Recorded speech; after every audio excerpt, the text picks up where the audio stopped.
ሰላም ጋይሶች እንደቀደም በዛኛው ቪዲዮ እንደነገርኳችሁ ከሆነ ዲኤልሲን ጥቅሞቹና ያለ ዲኤልሲ ሴንተሮችን መጀመሪያ ከአካውንት ሴንተር ስንጀምር ይሄ ጥቅሙ ብዙ ተጫዋች በአንድ ቡድን ውስጥ ለማካተት ይጠቅማል። እስከ 64 ድረስ መሄድ ይችላል ማለት ነው።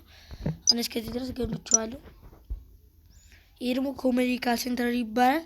ለእንትን ስታሸንፉ ብዙ ብር ይሰጣችኋል ምናምን እንደዛ ማድረጉ ሪኳየርመንት ሴንተር ደግሞ ጥቅሙ ተጫዋች ለማግኘት 650 ብር አይነት ሲልኩ የነሱን በቀናሽ ያደርግላቸዋል።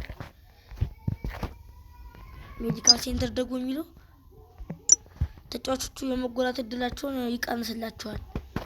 አሁን እንኳን በዚህ ዜና ገነቦት ወደፊት እንገረበያ ከሁሉም የሚያስፈልጋችሁ የትሬኒንግ ሴንተር የሚለው አስተላለፎችን ለማውጣት ብዙ ፍሮምቦሶችን ማቾችን ለማድረግ ብዙ ጥቅሞች አሉት። በጣም ይጠቅማል ይሄ ነገር። ስለዚህ ይሄን ነገር በቶሎ ገነቡ ታሪፍ ይመስለኛል። ምክንያቱም በጣም አሪፍ እንትን ነው ሴንተሮቻቸው። ሜራችሁን እኔ ብትሉ አጠራቅሙት ወይም ደግሞ በ1500 ዳይመንድ በገነቡ ታሪፍ ይመስለኛል።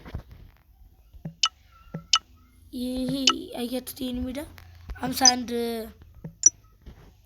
ነው 51 እንትን ነው የሚሰጣችሁ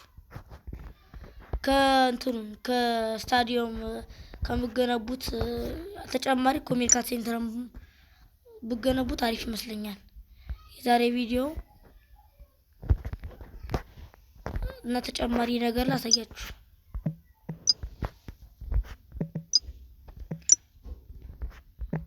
ሎጎን ልቀይርላችሁ ነበር ግን እንትን አልተመቸኝም ነው። እንደዚህ ከምታረጋው ጓጉል አትፍጩ። ዳይመንዳችሁ አጠራቅሙት።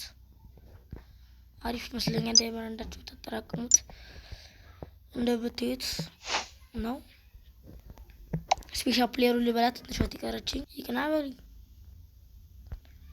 የዛሬ ቪዲዮአችን ይሄን ይመስል ነበረ።